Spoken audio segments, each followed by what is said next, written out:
Hola, buen día. Soy la doctora Gracia Rodríguez y el día de hoy vamos a hablar acerca del cáncer de mama.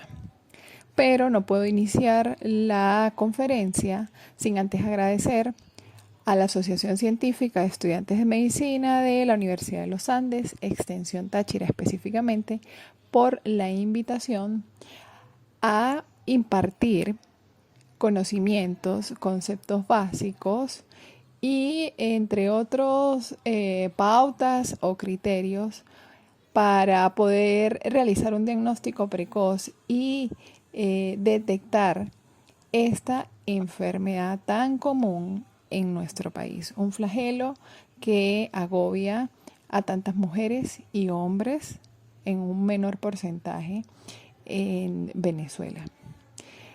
Para nosotros como personal médico y personal de salud, las muertes por cáncer de mama pues han disminuido a través del tiempo de manera considerable. Pero, sin embargo, esta enfermedad continúa siendo la segunda causa principal de muerte por cáncer entre las mujeres en general. Y en Venezuela es la principal causa de muerte por cáncer. Entonces, es un tema que no puede faltar en ninguno de los ámbitos médicos, por supuesto, pues en este. Así que no perdamos más tiempo, iniciemos el abordaje del tema específicamente. Debemos tener claro ciertas definiciones para poder ubicarnos en tiempo y espacio cuando hablamos de cáncer de mama. Iniciemos con la definición de cáncer. El cáncer no es más que simplemente una enfermedad que se caracteriza por el desarrollo desordenado de células que se multiplican de manera desorganizada y que por esta característica pueden invadir y destruir órganos cercanos, incluso propagarse a sitios alejados como es el caso del cerebro, hígado, pulmón, hueso, entre otros, y así causar la muerte. Podemos definir así, entonces, el cáncer de mama como la transformación maligna de las células epiteliales que forman el sistema ducto-lobulillar de la glándula mamaria. Esta transformación y acumulación de células de crecimiento desordenado, clínicamente en algunas ocasiones las podemos detectar como bultos o presencia de masas a nivel de la mama que tienen la capacidad de invadir y crecer hacia los tejidos adyacentes.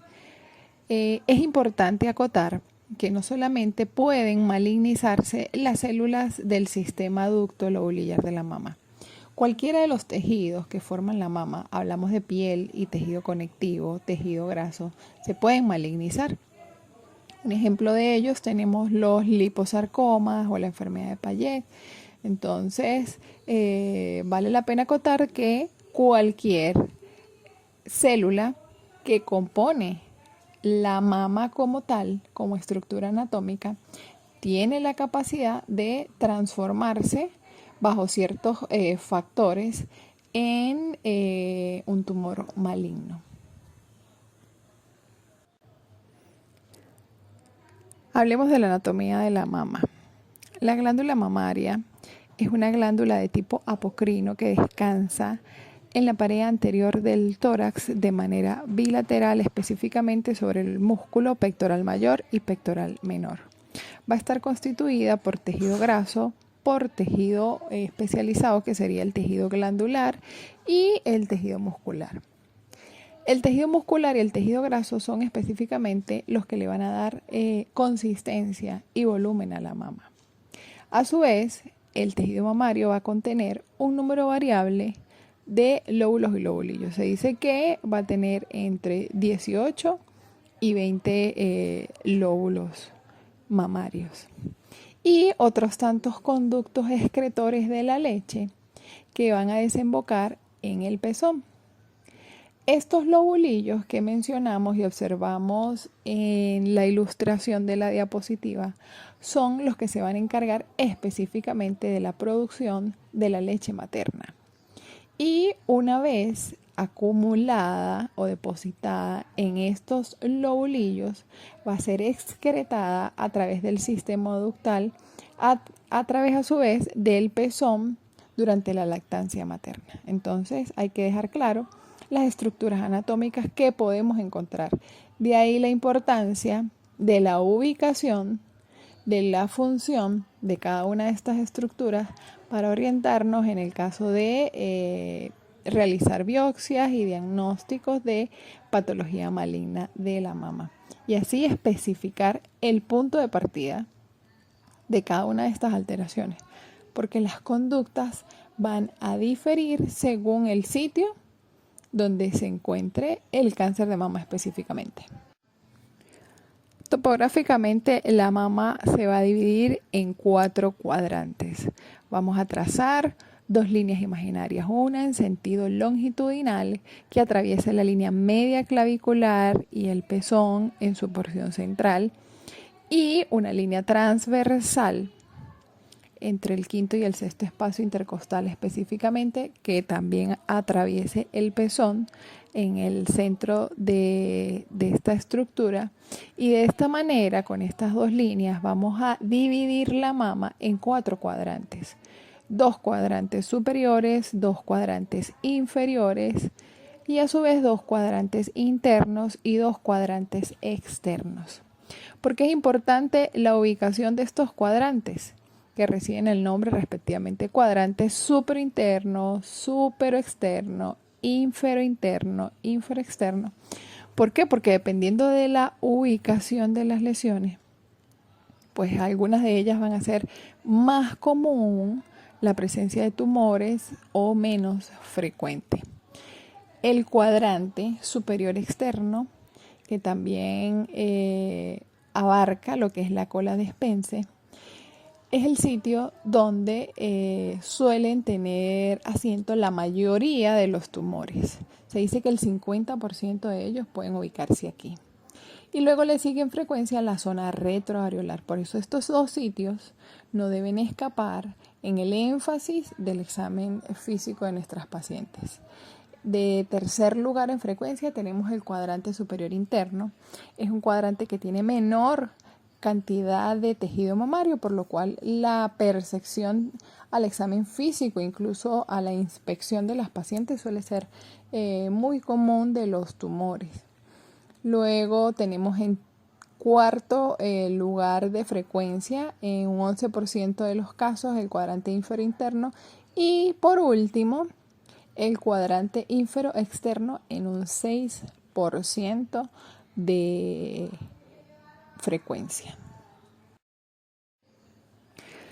Hablemos de la anatomía patológica. Es muy importante porque cuando identificamos anatómicamente las estructuras y los tejidos que conforman la mama, pues podemos histopatológicamente hablar el mismo idioma. Entonces, como habíamos dicho, la mama va a estar compuesta por un sistema ductal, lobulillar y un tejido de conexión o tejido conjuntivo. Como pueden observar en la diapositiva, estos sistemas ductales, específicamente las células epiteliales de estas estructuras, pueden tener un crecimiento desordenado, malignizarse y ocupar la luz del ducto. En este caso hablamos del cáncer ductal específicamente, que es el más común desde el punto de vista histológico. Luego le sigue en frecuencia el carcinoma lobulillar. Como vemos aquí, podemos observar una luz de un lobulillo completamente ocupada por células anormales. Por supuesto, mientras estas estructuras no atraviesen la membrana basal del sistema ductal, del sistema lobulillar, del sistema del tejido graso, pues podemos hablar de lo que son carcinomas in situ. Una vez atraviesan la membrana basal, hablamos de enfermedad infiltrante.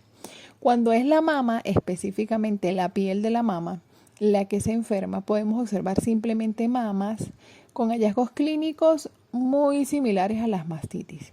De ahí la importancia de estar muy atentos en casos de pacientes que cursen con episodios de mastitis que no resuelven al tratamiento médico pertinente, sobre todo cuando no están asociados a la lactancia materna. Hablar de cáncer de mama y no hablar de incidencia es imperdonable por el gran porcentaje de pacientes afectadas con esta patología. Se dice que a nivel mundial 1 de cada 3 mujeres padecerá cáncer, pero 1 de cada 4 padecerá cáncer de mama específicamente. Por esto debemos decir que es la primera causa de muerte en las mujeres. La Organización Mundial de la Salud dice que cada 30 segundos en sus estudios se diagnostican un nuevo caso de cáncer de mama en el mundo. No podemos olvidar que esta patología también se puede observar en los hombres en menor porcentaje. En 1-2% podemos evidenciar alteraciones clínicamente idénticas al del cáncer de mama en las mujeres. Así que no perdamos de vista este tipo de patologías en aquellos pacientes masculinos que consulten por alguna presencia de signos o síntomas de alarma.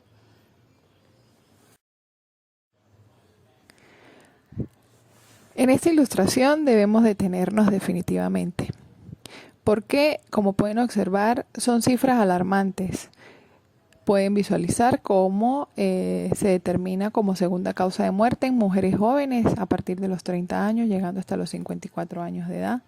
Se dice que aproximadamente 5.700 muertes al año ocurren por esta causa. Cada 2 horas aproximadamente puede morir una mujer o una persona por cáncer de mama.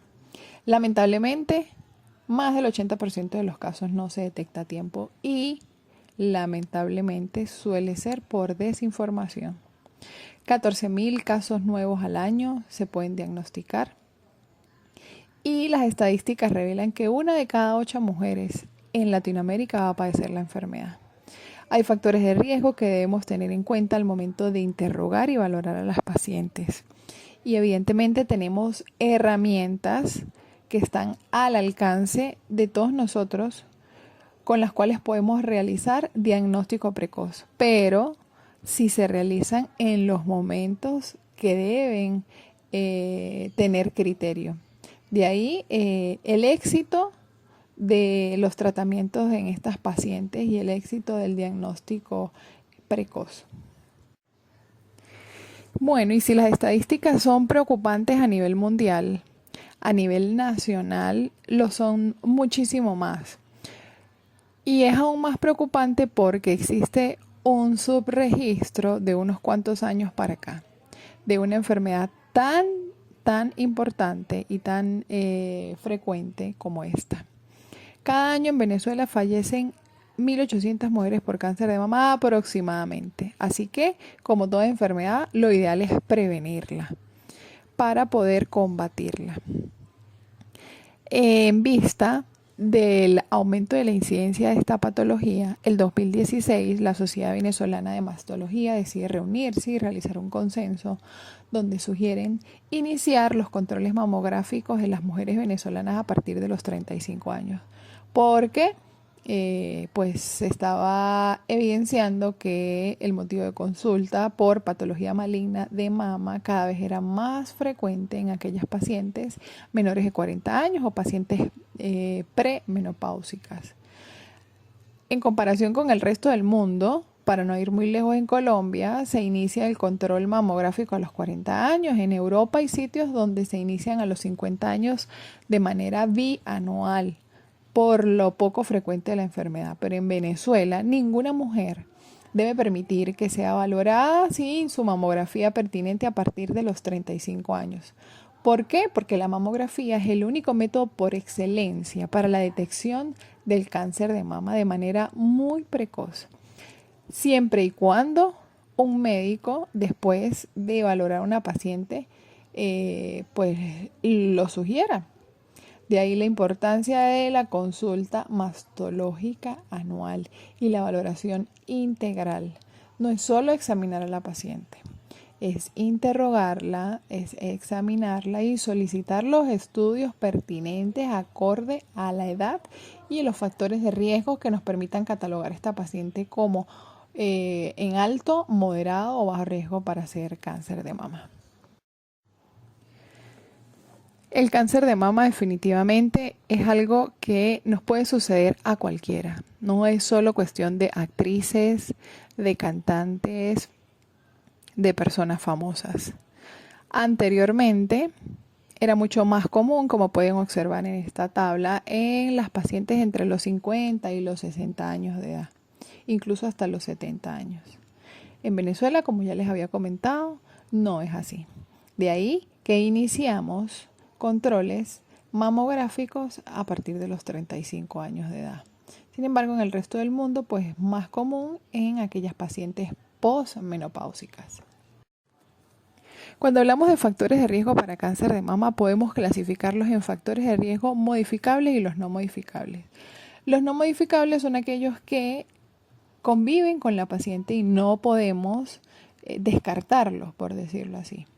Dentro de ellos tenemos las mutaciones genéticas, pacientes que tengan mutaciones genéticas como el BRCA1, BRCA2, pacientes que tengan antecedentes familiares oncológicos, por ejemplo, familiares de primer grado con cáncer de mama o familiares con antecedentes oncológicos que correspondan a cáncer de tipo hormonal. Hablemos de cáncer de ovario, llámese cáncer de endometrio, cáncer de próstata y páncreas. Son ítems que no podemos dejar de interrogar al momento de realizar la historia clínica de nuestras pacientes. También entran dentro de los no modificables aquellas pacientes portadoras de algún tipo de cáncer in situ, lobulillar o ductal, o con lesiones de riesgo como las hiperplasias, los focos de adenosis, con células atípicas específicamente. Dentro de los modificables, pues son todos aquellos hábitos que las pacientes pueden mantener y que las protejan, o aquellos que simplemente deben descartar o eliminar de su estilo de vida. ¿Cuáles son? Y debemos incluirlos dentro de la historia clínica de nuestras pacientes, la fecha de la menarquia.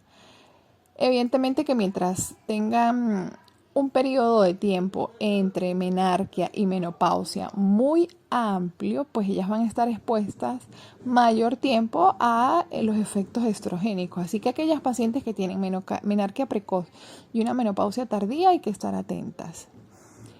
Pacientes nulíparas, ¿por qué? Porque con la gestación la mamá se prepara para la lactancia materna y esta preparación para lactar permite terminar de madurar el tejido epitelial de la mama específicamente. Cuando la mamá hace este cambio, la probabilidad de que las células mamarias se descontrolen es mucho menor. Por supuesto, aquellas pacientes también que tienen su primer embarazo después de los 30 años de edad, pacientes que reciban terapia hormonal de reemplazo, también eso es un factor de riesgo modificable. Toda paciente que inicie terapia hormonal de reemplazo debe tener un control mastológico previo y una mamografía antes de iniciar los medicamentos y establecer riesgo-beneficio en estas pacientes, incluso discutir los casos en conjunto con el servicio de ginecología. Las pacientes obesas definitivamente, pues esto se considera factor de riesgo. Recuerden que la obesidad aumenta la aromatización del tejido graso a estrógenos. Y esto pues predispone, sobre todo en aquellas pacientes que ya cursan con patología oncológica y que tienen receptores hormonales para estrógenos y progesteronas positivas. El alcohol también es un factor de riesgo. Como ya he mencionado, la nulipalidad, el no lactar, la lactancia materna es un factor protector. Y no obstante que pues es bondadosa no solo con nuestros hijos, sino con nosotras. ¿Por qué? Porque tiene un efecto acumulativo. La Sociedad Española de Cirujanos de la Mama dice que lactar nos protege a hacer enfermedad por cáncer de mama. Pero no simplemente se trata de lactar. Se dice que aquellas pacientes que son sometidas a lactancia materna extendida, que son aquellas que lactan a sus hijos 2 años o más, son las que realmente se van a beneficiar. Y tiene un efecto acumulativo. O sea que no es lo mismo la paciente que tiene un hijo y lo lacta por 2 años o más a aquella que tiene 2 o 3. Puede disminuir hasta un 5% de la probabilidad por cada lactancia ofrecida. Y la misma bondad la ofrece los embarazos a término. Así que si tienen pacientes menores de 30 años, que ya tienen hijos y que no solamente es un solo hijo, sino que son 2, 3 o más, pues tenemos pues un efecto acumulativo y protector para cáncer de mama. El uso de anticonceptivos tampoco podemos dejar de mencionarlo. Los estudios demuestran que a pesar de que la cantidad de hormonas que se dan en las pastillas anticonceptivas actuales es muy baja, si te exponen 5 años o más de manera continua, esto podemos catalogarlo como un factor de riesgo. Ojo, todo esto que les comento debemos individualizarlo. Si tenemos una paciente que nos refiere 5 o más años de anticoncepción, pastillas, inyecciones, entre otras, parches, pero no obstante, no tiene hijos, tiene más de 30 años, tiene antecedentes familiares para cáncer de mama y justo tiene una lesión nodular que se biopsió y reportó una lesión de riesgo, evidentemente ella no es candidata para continuar con este tipo de anticoncepción. Así que debemos tener en cuenta todos estos factores de riesgo para poder establecer el mejor pronóstico, por decirlo así, en nuestras pacientes. Así que, como dice esta diapositiva, para poder disminuir el riesgo de tener cáncer de mama, favor tocar, favor hacer autoexamen de mamas, favor acudir al mastólogo, favor tener hábitos alimenticios saludables, favor ejercitarse, favor consultar al mastólogo, favor informarnos. Recuerden que la clave de toda enfermedad está en la prevención. Esta diapositiva no puede faltar en ninguna de mis charlas porque es la manera mejor que tengo de ilustrar cómo puede pasar desapercibida en una paciente común, por decirlo así, el diagnóstico del cáncer de mama. Muchas veces hablamos de factores familiares y resulta que si nos documentamos, observamos que más del 80% de los casos, el 90% para ser más exacta, son cánceres esporádicos, o sea, son cánceres en pacientes que no cursan con ningún tipo de todos estos factores de riesgo que les había comentado. De ahí la importancia de que, así no tengan factores de riesgo importantes, igual hay que acudir a la consulta mastológica, igual debes realizarte mamografía a los 35 años, con o sin síntomas. Es lo que nosotros los mastólogos llamamos mamografía de pesquisa. Es la mamografía que se inicia a los 35 años de edad en aquellas mujeres donde no tienen ningún tipo de signos o síntomas. Entonces aquí tenemos una muchacha de 18 años, soltera, que es estilista, un poquito subida de peso, no se ejercita por cuestiones laborales, tiene una menarquia precoz porque se desarrolla a los 10 años, no tiene hijos,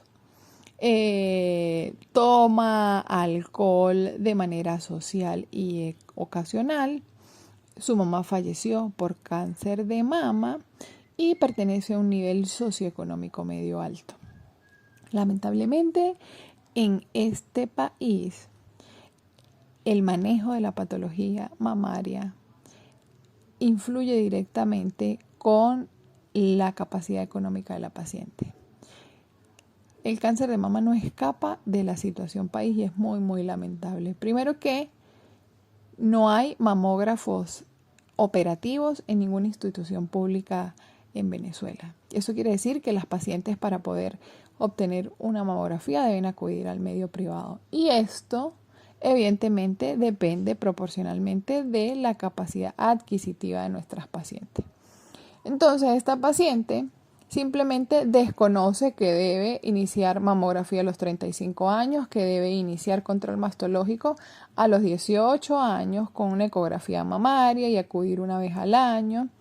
Y simplemente deja de realizar todo lo pertinente, deja de tocarse, nunca va a la consulta, nunca se realiza un eco mamario y como ustedes pueden observar, a partir de los 25 años, en la etapa preclínica de la enfermedad, donde no hay síntomas específicos y hablamos síntomas inespecíficos desde el punto de vista clínico y desde el punto de vista, en algunos casos, dependiendo del estudio, hasta imagenológico.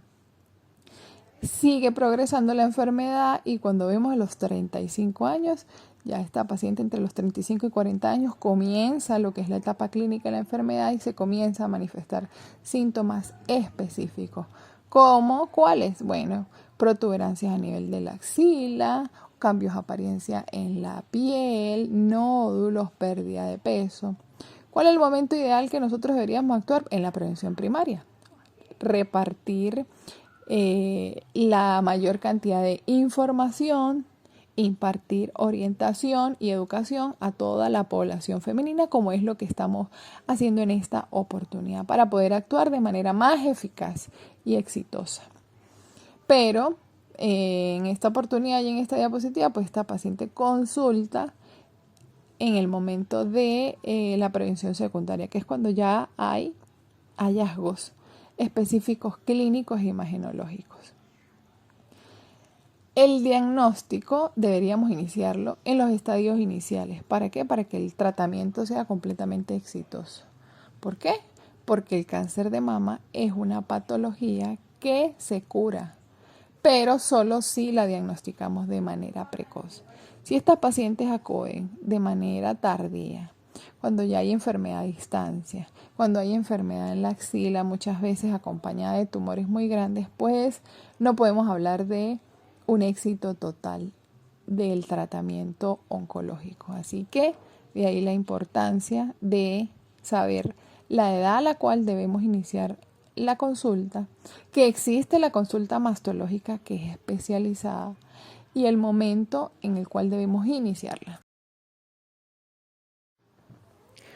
Una vez diagnosticamos la enfermedad, pues hacemos un estadio clínico donde tomamos en cuenta el tamaño del tumor, la presencia de enfermedad en la axila y la presencia de enfermedad a distancia. ¿Por qué? Porque esto nos permite tener una ganancia en lo que es en tiempo para el manejo de la enfermedad y así determinar la conducta a tomar en esta paciente según el estadio en el cual se ubiquen. ¿Qué es lo preocupante? Que lamentablemente las pacientes, si ustedes observan en la diapositiva, consultan la mayoría de las veces en estadios localmente avanzados. No realizamos un diagnóstico precoz porque no hay una regularidad y no hay un conocimiento suficiente como para poder realizar el mismo. Lo ideal es detectar y diagnosticar a tiempo esta enfermedad. Pero si queremos hacer detección precoz y diagnóstico, primero, como les dije, debemos impartir información y segundo, debemos saber qué estudios realizar y con qué herramientas contamos nosotros como mastólogos y cuentan las pacientes. Uno de ellos es el autoexamen de mamas. ¿Por qué debemos examinar las mamas? Bueno, porque como ya les había dicho, se dice que 1 de cada 10 mujeres puede presentar cáncer de mama en algún momento de su vida. Y en Venezuela, a partir de los 35 años, o en pacientes jóvenes perimenopáusicas, pues la primera causa de muerte por cáncer en las mujeres venezolanas. ¿Por qué también debemos tocarnos? Bueno, porque el 95% de los casos de cáncer de mama se pueden curar si los detectamos a tiempo. Y con el autoexamen de mamas, ¿qué es lo que vamos a lograr? Bueno, conocernos, conocer la estructura normal de nuestras mamas y así vamos a adquirir la capacidad de descubrir cualquier anomalía que pueda aparecer. Pero no es simplemente realizar autoexamen de mamas, es saber cómo hacerlo y en qué momento del ciclo menstrual realizarlo. El examen mamario se debe realizar no solamente a las mujeres en situación fuera de la gestación. Las embarazadas deben estar dentro de las pacientes entrenadas para autoexamen mamario. ¿Y en qué día específicamente? Bueno, aquellas mujeres que vean menstruación lo deben realizar 10 días después del primer día de la menstruación. Y en aquellas que no vean regla por cualquier causa, hablemos de lactancia, por menopausia, implantes, embarazos, implantes hormonales, embarazo, deben realizarlo todos los meses el mismo día. Hay ciertos signos y síntomas que debemos buscar al momento de realizar autoexamen de mamas y las pacientes deben conocerlo. Y es nuestro trabajo como médicos enseñarlos. ¿Cuáles son? La presencia de nódulos es uno de ellos, es muy común. Nódulos visibles a simple vista o nódulos detectados a la palpación. La presencia de venas que no están ubicadas usualmente en cualquiera de las mamas, que son crecientes, que son dilatadas, muchas veces pueden estar acompañadas del dolor.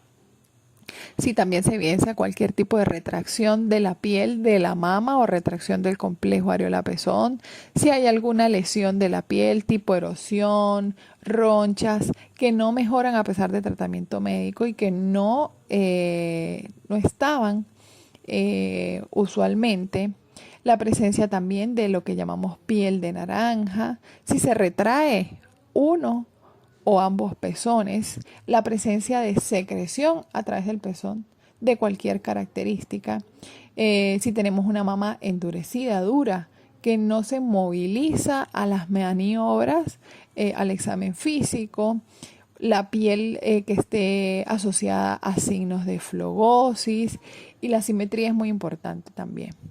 Siempre hay una mama discretamente más grande que la otra y esta simetría debe mantenerse, pero si hay cambios en esta simetría, llamemos de que la mama pequeña se empieza a hacer más grande o la mama grande se empieza a hacer pequeña, debemos tomarlo en cuenta como un signo de alarma. Si se presenta cualquiera de estos signos o síntomas que les estoy comentando, debe ser adelantada la consulta mastológica o simplemente si no han acudido, deben acudir al mastólogo en busca de ayuda. Tocarse es muy sencillo, es rápido, no te lleva más de 4 minutos realizarte el autoexamen de mamas. Así que debemos practicarlo una vez al mes, como había dicho, 10 días después del primer día que viene la menstruación y en aquellas pacientes que no ven menstruación, la misma fecha todos los meses. Con desprovista de ropa, sin franela, sin brasier, frente al espejo, debemos inspeccionar que no observemos ninguno de los signos y síntomas de los cuales hablamos anteriormente. La palpación de la mama debe realizarse de pie y acostada, de manera cruzada. Eso quiere decir que la mama izquierda se palpa con la mano derecha y la mama derecha se palpa con la mano izquierda. ¿Cómo realizarlo? Lo puedes realizar como está en la ilustración, en el sentido de las agujas del reloj, en sentido central o excéntrico, intrínseco o excéntrico. Es indiferente. Lo importante de la palpación es realizarlo con la yema de los dedos juntas, de la mano específicamente, muy, muy lentamente. Movilizarnos pocos milímetros hasta abarcar todos los cuadrantes de la mama, posteriormente palpar la zona retroareolar. Recuerden que es el segundo sitio más común donde se ubican los tumores.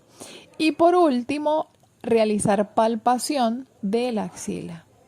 La enfermedad maligna de la mama, el primer sitio donde se desplaza es la axila. Así que muchas veces nos puede alertar, son hallazgos clínicos de la axila, más no de la mama. Y finalmente se exprimen el pezón, deben exprimirse el pezón las pacientes para corroborar de que no haya presencia de ningún tipo de secreción. En estas ilustraciones simplemente dejo ciertas maniobras que podemos realizar para descartar la presencia de tumores muy pequeños que no incluso podamos palpar al examen físico y que se encuentren de manera profunda, muy cercanos al plano muscular. Porque al realizar estas maniobras suele retraerse el sitio donde se ubiquen los tumores.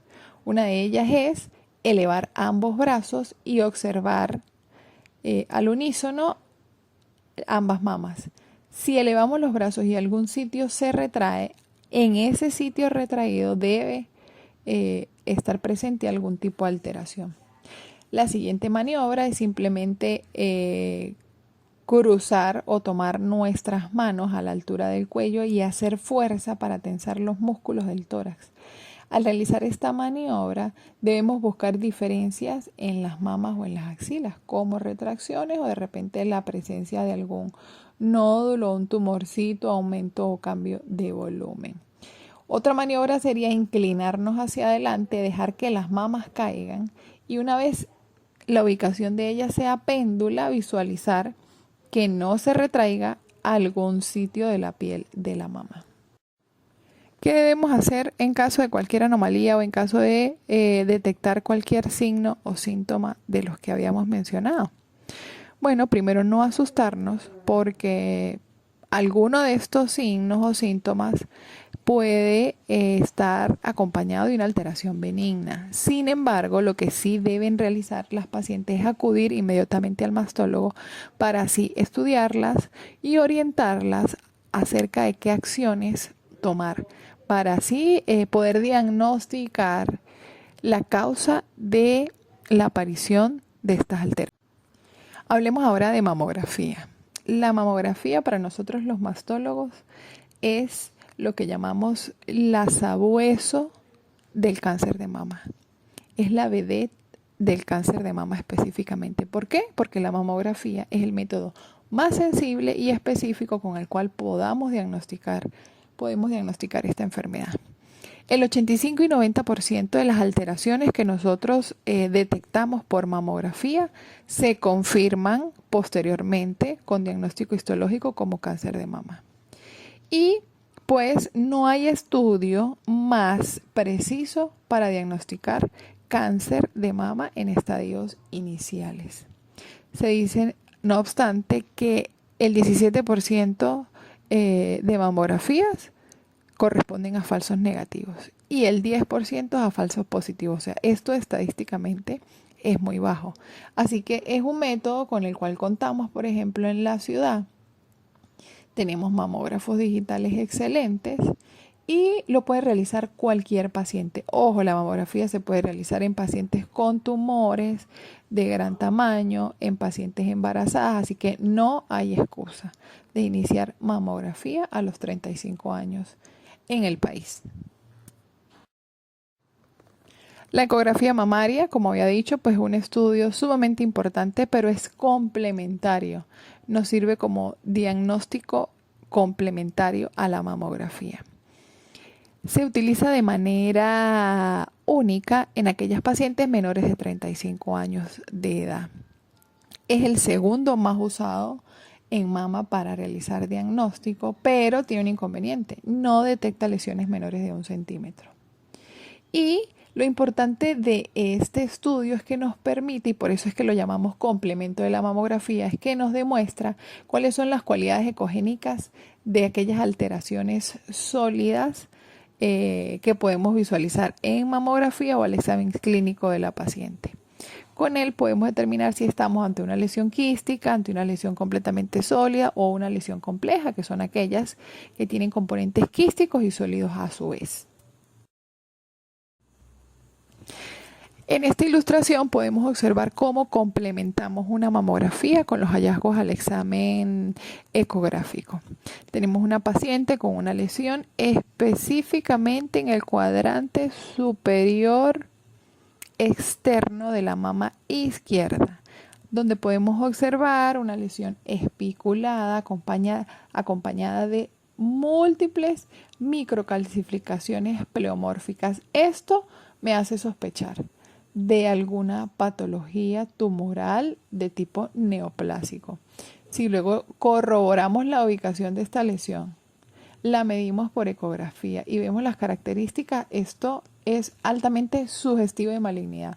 Tenemos una lesión de bordes irregulares, con sombra acústica posterior, no tiene márgenes precisos, así que podemos ver que es de tipo sólido. Entonces, si yo tengo estos hallazgos que me complementan lo que sospecho por mamografía, más lo que la paciente me comenta de historia natural de la enfermedad y sus antecedentes al momento del interrogatorio de la historia clínica, pues fácilmente podemos estar muy atentas ante el diagnóstico de cáncer de mama. Entonces, si tenemos una paciente que clínicamente e imagenológicamente tenemos hallazgos altamente sugestivos de malignidad, debemos realizar una biopsia. ¿Por qué? Porque con la biopsia realizamos diagnóstico definitivo. Ojo, los estudios tipo biopsia en mama deben realizarse siempre de manera dirigida por ecografía.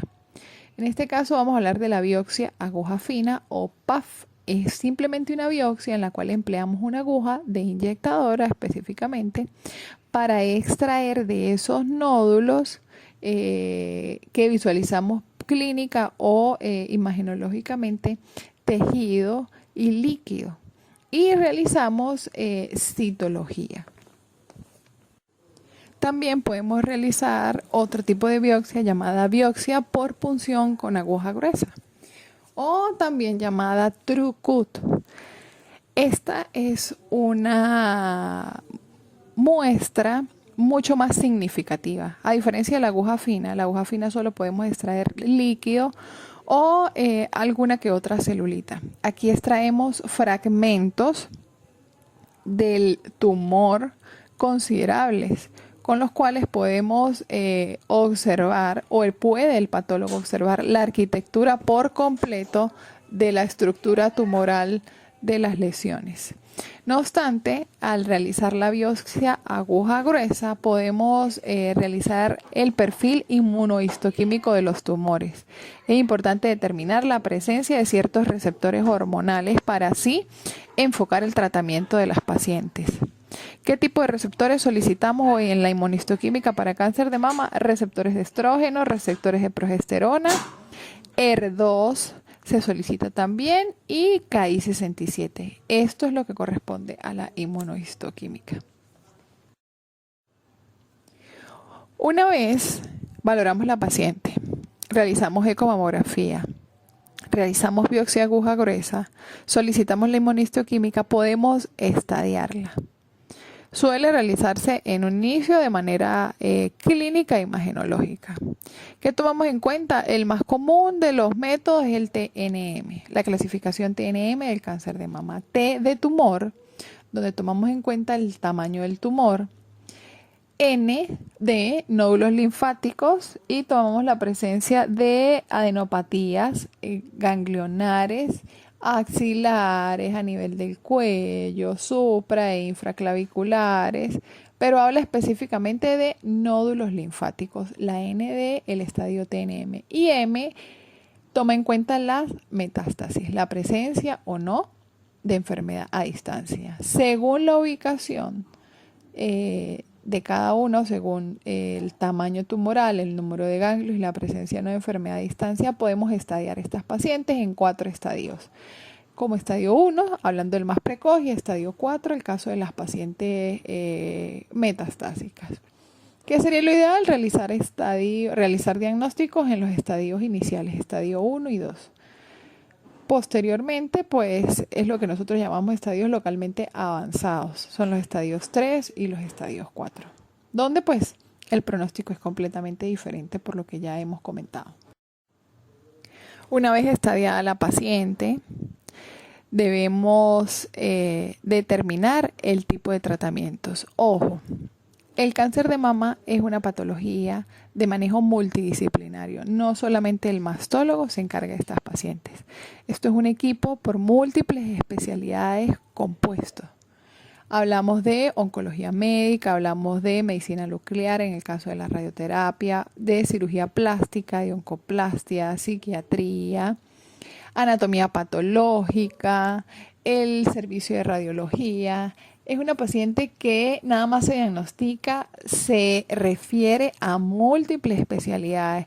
El área de fertilidad, sobre todo ahora que es tan común la presencia de cáncer de mama en pacientes en edad fértil. Y dependiendo del estadio de la paciente, pues tenemos varias alternativas a tomar en cuenta. ¿Qué es lo más común? Bueno, que ellas se sometan a quimioterapia, se sometan a cirugía y se sometan a radioterapia. Ojo, el momento de realizarlos, estos tratamientos va a diferir del estadio en el que se encuentren. Esto no es una receta de cocina. Las pacientes en estadios iniciales suelen ser candidatas de ir en primera instancia a cirugía y luego, si lo ameritan o no, pueden recibir tratamiento con quimioterapia, tratamiento con hormonoterapia y dependiendo del perfil hormonal, de la biopsia, incluso del tipo de cirugía, ellas pueden ser sometidas a radioterapia o no. ¿De qué no se salvan nunca las pacientes de cáncer de mama? El tratamiento quirúrgico. El tratamiento quirúrgico nunca va a faltar. Lo que sí puede diferir o estar presente o no es la radioterapia y la quimioterapia. La cirugía también va a depender del estadio de la paciente y de el deseo o no de reconstruirse. Ojo, ellas pueden reconstruirse de manera inmediata, quiere decir en el momento en que tratamos la enfermedad oncológica, o de manera tardía, posteriormente, de manera diferida también podemos llamarlo. Puede realizarse mastectomías radicales, donde realizamos el retiro completo de la mama, el retiro de la parte ganglionar axilar por completo. Tenemos tratamientos conservadores maravillosos, donde podemos solo retirar el cuadrante de la mama que esté enfermo, conservar el complejo areola-pezón, conservar los ganglios de la axila. Y en aquellas pacientes que por cualquier criterio o condición no sean candidatas a conservar ciertas estructuras que mantienen la cosmesis o la simetría de la mama, las podemos asociar a tratamientos reconstructivos, colgajos autólogos, con dorsal, con músculo recto anterior del abdomen, colocación de prótesis. Así que el cáncer de mama no es como hace muchos años, era una condición sine qua non de mastectomía. Hoy en día lo mayormente empleado es la conservación de la mama. Las opciones quirúrgicas tienden a ser mucho menos agresivas. Evidentemente, esto va aunado al estadio en el cual se diagnostique la paciente, la respuesta al tratamiento oncológico y el perfil hormonal de nuestras pacientes. Son diferentes factores que tomamos en cuenta al momento de decidir el tipo de cirugía que le vamos a ofrecer a nuestra paciente. Pero hay que dejar en claro de que pues no es sinónimo. Cáncer de mama no es igual a perder la mama. ¿Qué debemos recomendar en este caso? Bueno, las pacientes deben realizar autoexamen de mamas una vez al mes a partir de los 20 años. Como habíamos dicho, 10 días después del primer día que inicia la menstruación en aquellas pacientes con menstruación y en las pacientes que no ven regla, el mismo día todos los meses.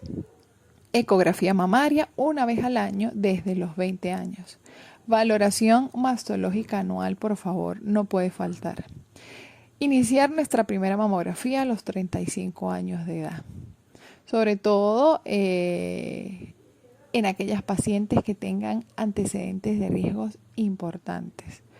Ojo, hay colegas que deciden iniciarlo de manera anual a los 40 años. En mi caso, todas mis pacientes inician control mamográfico a partir de los 35 años de edad. Recuerden que el 90% de los casos no está asociado a antecedentes genéticos o a factores de riesgo elevados. Suelen ser cánceres esporádicos, así que hay que estar muy atentos. No olviden las edades en las cuales deben realizar los estudios y que existe una consulta especializada para atender la patología mastológica. Así que estas recomendaciones no podían faltar en la charla. Ténganlas en cuenta y practíquenlas, es lo más importante. El autoexamen de mamas es importante, pero en aquella paciente que es regular a la consulta mastológica y realiza sus estudios debidamente. Para que un tumor sea palpado por autoexamen de mamas debe medir al menos 2 centímetros. Y cuando hablamos de cáncer, 2 centímetros es un estadio 2. O sea, es un estadio relativamente avanzado. Así que no debemos esperar que palpes algo al examen físico para acudir al mastólogo. Lo ideal es realizar precozmente y intervenir en el caso de la prevención primaria, que es en lo que nos enfocamos. Bueno, y para concluir, aunque el cáncer de mama puede ser una situación difícil para muchas mujeres en el mundo, hay que dejar claro que los avances en el diagnóstico, los avances desde el punto de vista terapéutico, las conductas quirúrgicas, permiten que cada vez sean muchísimas más las mujeres que sobreviven a la enfermedad y la superan perfectamente. Y que los estudios demuestran que la sobrevivencia libre de enfermedad se puede dar.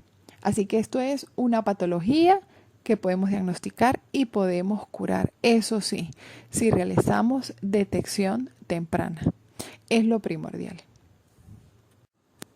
Me despido de ustedes. Espero que la charla haya sido de su completo entendimiento y que hayan aprovechado al máximo todo lo que hablamos acerca del cáncer de mama. Practíquenlo, difúndanlo, que es lo más importante. Tengan presente de que es algo sumamente común que nos puede suceder a cualquiera, no solo a las mujeres, sino a los hombres.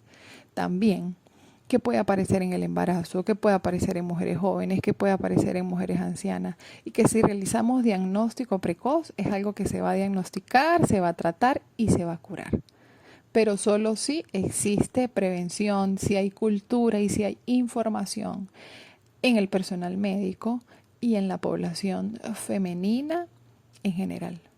No excluyamos, sin embargo, a los hombres, porque el autoexamen de mamas puede hacerse en compañía de las parejas. Tengo muchas pacientes diagnosticadas por su pareja y por los hombres, así que hay que estar atentos. Esto es una enfermedad que nos puede afectar a todos y a todas.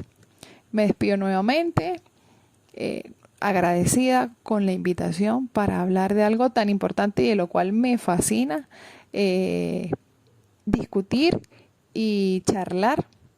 Me pueden encontrar en mis redes sociales, en Instagram como @manosalaslolas. Pueden dejar mensajes, preguntas, interrogantes. Estoy siempre disponible y completamente a la orden para cualquier duda o cualquier consulta o ayuda que necesiten.